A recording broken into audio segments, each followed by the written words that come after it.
जय श्री सीताराम, जय श्री राधे। भगवान शिव और माँ भगवती गौरी आप सभी तीज व्रत रखने वाली मातृशक्तियों की रक्षा करें और आप सबकी मनोकामना पूर्ण करें। आज आप सबके लिए इस पवित्र तीज त्यौहार का जो हरतालिका व्रत है, उस व्रत के लिए जो कथा है, उस कथा को आप सबके सामने बड़े ही पवित्र भाव से मैं रख रहा हूँ। आप बड़े ही सानंद भाव से इसको श्रवण करें। एक बार भगवान शिव ने माता भगवती पार्वती जी को उनके पूर्व जन्म का स्मरण कराने के उद्देश्य से इस व्रत के महात्म की कथा को विधिवत रूप से बताई। भगवान भोलेनाथ कहते हैं कि हे गौरी, पर्वतराज हिमालय पर गंगा के तट पर तुमने अपनी बाल्यावस्था में अधोमुखी होकर के अत्यंत घोर तप किया था। इस अवधि में तुमने अन्न न खाकर के केवल वायु का, हवा का ही सेवन किया। साथ ही तुमने सूखे पत्ते चबा करके अपना समय व्यतीत किया। माघ की शीतलता जब होती तब तुम निरंतर जल में प्रवेश करके तप किया करती थी, और जब बैसाख की जला देने वाली प्रचंड गर्मी में पंचाग्नि से आपने अपने शरीर को तपाया। श्रावण मास की अवधि में मूसलाधार वर्षा में खुले आसमान के नीचे बिना अन्न जल ग्रहण किए आपने ये समय व्यतीत किया। तुम्हारी इस कष्टदायक तपस्या को देख करके तुम्हारे पिता बहुत दुखी और नाराज होते थे। एक दिन तुम्हारी तपस्या और पिता की नाराजगी को देख करके नारद जी आपके घर में आए। आपके पिता द्वारा आने का कारण पूछने पर नारद जी बोले, हे गिरिराज, मैं भगवान विष्णु के भेजने पर यहाँ पर आपके सामने उपस्थित हुआ हूँ। आपकी कन्या की अत्यंत घोर तपस्या से प्रसन्न होकर के भगवान विष्णु उनसे विवाह करना चाहते हैं। इस विषय में मैं आपकी मनसा जानना चाहता हूँ, आपकी राय जानना चाहता हूँ। नारद जी की इस बात को सुनकर के पर्वतराज हिमालय अत्यंत प्रसन्न हुए, क्योंकि भगवान विष्णु जो है पुरुषोत्तम हैं, और उनका नाम सुन करके उन्होंने कहा कि हे श्रीमान, यदि स्वयं भगवान विष्णु जी मेरी कन्या का वरण करना चाहते हैं तो मुझे क्या आपत्ति हो सकती है। वे तो साक्षात परब्रह्म परमात्मा हैं। यह तो हर पिता की इच्छा होती है कि उनकी बिटिया एक ऐसे वर के लिए वरण हो जाए जो सुख संपदा और वैभव से युक्त हो, और साक्षात लक्ष्मी के समान उनके घर में वो वास करेंगी, ऐसा मेरा विश्वास है। नारद जी तुम्हारे पिता की स्वीकृति पाकर के भगवान विष्णु जी के पास गए। विवाह तय होने का समाचार उन्होंने उनको सुनाया, परंतु जब तुम्हें इस विवाह के बारे में पता चला तो तुम्हारे दुख का ठिकाना नहीं रहा। तुम्हें इस प्रकार से दुखी देख करके तुम्हारी एक अत्यंत प्रिय सखी ने तुम्हारे दुख का कारण पूछने पर तुमने उनको बताया कि मैंने हृदय से, सच्चे मन से भगवान शिव का वरण किया है, और धर्मशास्त्र कहता है कि एक बार जिस किसी पुरुष का मन में चिंतन हो जाए वही उनका प्राणप्रिय होना चाहिए। किंतु मेरे पिता ने मेरा विवाह विष्णु जी के साथ तय कर दिया। इसलिए हे सखे, मैं बहुत बड़ी धर्म संकट में पड़ गई हूँ। अब मेरे प्राण त्यागने का एक ही मात्र उपाय मेरे पास बच गया है। तुम्हारी सखी बहुत समझदार थी, माँ गौरी से भगवान शंकर कहते हैं, और उसने कहा कि प्राण छोड़ने का अगर यही कारण है तो मेरी बात आप मानिए सखी, धैर्य धारण करिए।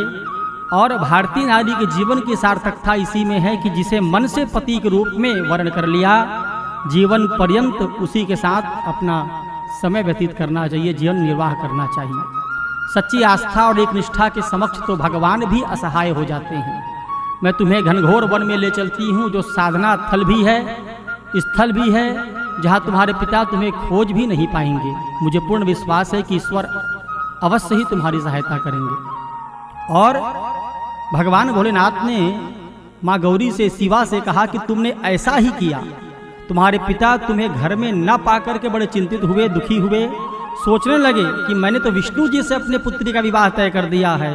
यदि भगवान विष्णु बारात लेकर के मेरे दरवाजे पर आ गए और मेरी कन्या नहीं मिली तो मेरा तो अपमान होगा और भगवान विष्णु का भी घोर अपमान होगा।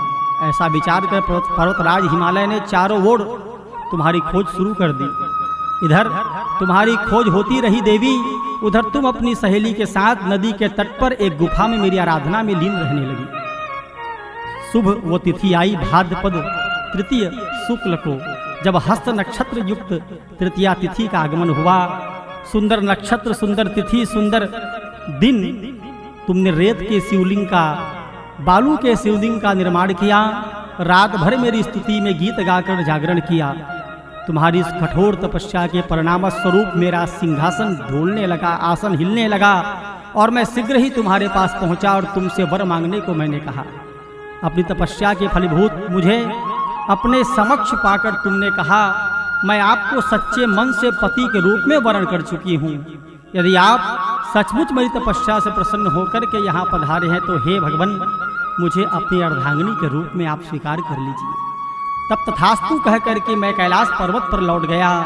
भगवान भोलेनाथ आज माता भगवती को बता रहे हैं, प्रातःकालीन बेला में तुमने मेरी पूजा की, समस्त सामग्री को नदी में प्रवाहित करके अपनी सखी सहित व्रत का वर्ण किया। उसी समय गिरिराज हिमालय अपने बंधु बांधवों के साथ तुम्हें खोजते हुए वहां पहुंचे। तुम्हारी दशा देख करके अत्यंत दुखित हुए, क्योंकि तुम्हारा शरीर पूर्ण रूप से छीन हो गया था, खिन्न हो गया था। तुम्हारी इस कठोर तपस्या का कारण पूछा, तब तुमने कहा, पिताजी मैंने अपने जीवन का अधिकांश वक्त कठोर तपस्या में बिताया है। मेरी इस तपस्या के केवल उद्देश्य महादेव जी को पति के रूप में प्राप्त करना था। आज मैं अपनी तपस्या की कसौटी पर खरी उतर चुकी हूँ, क्योंकि आप मेरा विवाह विष्णु जी से करने का निश्चय कर चुके थे, इसलिए मैं अपने आराध्य की तलाश में घर चली गई। अब मैं आपके साथ घर इसी शर्त पर चलूंगी कि आप मेरा विवाह महादेव जी से के साथ कर देंगे। पर्वतराज ने तुम्हारी इच्छा स्वीकार कर ली और तुम्हें घर वापस ले गए। कुछ समय पश्चात संपूर्ण विधि विधान का पालन करते हुए हम दोनों का विवाह हुआ। और यह विवाह त्रैलोक्य में आज भी लोग इस विवाह को बड़े ही धूमधाम से स्मरण करते हैं, मनाते हैं। भगवान शिव जी ने कहा, हे पार्वती, भाद्रपद की शुक्ल तृतीया को तुमने मेरी आराधना करके जो व्रत किया था, उसी के परिणाम स्वरूप हम दोनों का विवाह संभव हो सका। इस व्रत का महत्व यह है कि मैं इस व्रत को पूर्ण निष्ठा से करने वाली प्रत्येक स्त्री को मनवांछित फल प्रदान करता हूँ। भगवान शिव ने माता पार्वती जी से कहा कि हे देवी, इस व्रत को जो भी स्त्री पूर्ण श्रद्धा से करेगी उसे तुम्हारी तरह अचल सुहाग प्राप्त होगा। इस व्रत को इसीलिए हरतालिका कहते हैं क्योंकि पार्वती जी की सखी उन्हें पिता और प्रदेश से हर करके जंगल में ले गई थी। हरित अर्थात हरण करना और तालिका अर्थात उनके सखियों के द्वारा। यह अत्यंत पवित्र और पवित्र व्रत है। इस व्रत की अत्यंत महिमा है देवी। इस दिन सुबह जल्दी उठ जाएं, सरोवर में स्नान करें और मौन व्रत धारण करके स्नान करें। स्वच्छ वस्त्र पहने, एक बार धुला हुआ वस्त्र पहने अथवा नए वस्त्र को धारण करें। बालू रेत से भगवान गणेश शिव जी और माता पार्वती की प्रतिमा बनाएं। संभव हो सके तो बिल वृक्ष के नीचे का मिट्टी अथवा बरगद के नीचे जो जड़ है उसकी मिट्टी से रेत में मिलाकर के सुंदर विग्रह बनाएं। एक चौकी पर अक्षत से अष्टदल कमल की आकृति बनाएं। एक कलश में जल भर करके उसमें सुपारी अक्षत सिक्के डालें। उस कलश की स्थापना अष्टदल कमल की आकृति पर कर लें। कलश के ऊपर आम के पत्ते लगा करके नारियल रखें अथवा अगर पंच पल्लव उपस्थित है उनके पास तो उसका प्रयोग करें। चौकी पर पान के पत्तों पर चावल रखें। माता पार्वती, गणेश जी और भगवान शिव को तिलक लगाएं। घी का दीपक धूप जलाएं। उसके पश्चात भगवान शिव के उनके प्रिय बेलपत्र, धतूरा, भांग, समी के पत्ते आदि अर्पित करें। माता पार्वती को लाल पुष्प चढ़ाएं। गणेश जी को सुंदर दुर्वा अर्पित करें। भगवान गणेश, माता पार्वती को पीले चावल और भगवान भोलेनाथ को सफ़ेद चावल अर्पित करें। पार्वती जी को संपूर्ण श्रृंगार का सामान भी अवश्य अर्पित करें। भगवान शिव और गणेश जी को जनेऊ अर्पित करके देवताओं को कलावा मौली चढ़ाएं। और ये जो कथा आपके समक्ष रखी गई, इस कथा को विधिवत सुने। पूरी पूजा विधिवत कर लेने के बाद अंत में मिष्ठान्न आदि का भोग लगाएं और आरती करें।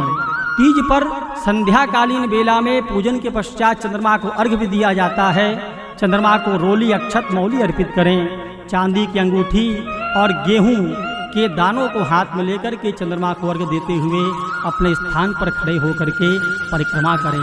निश्चित रूप से इन सारी विधियों का पालन करने मात्र से ही सौभाग्य का वर्धन होता है और कन्या को एक उचित वर की प्राप्ति होती है। इस धरा पर सुंदर वर प्राप्त होना इतना मुश्किल नहीं है जितना मुश्किल एक योग्य और सुआचरण से व्यवस्थित वर का प्राप्त होना मुश्किल हो जाता है। इस हेतु आज सभी मातृशक्तियों को हमारी ओर से पुनः एक बार अशेष शुभकामनाएं।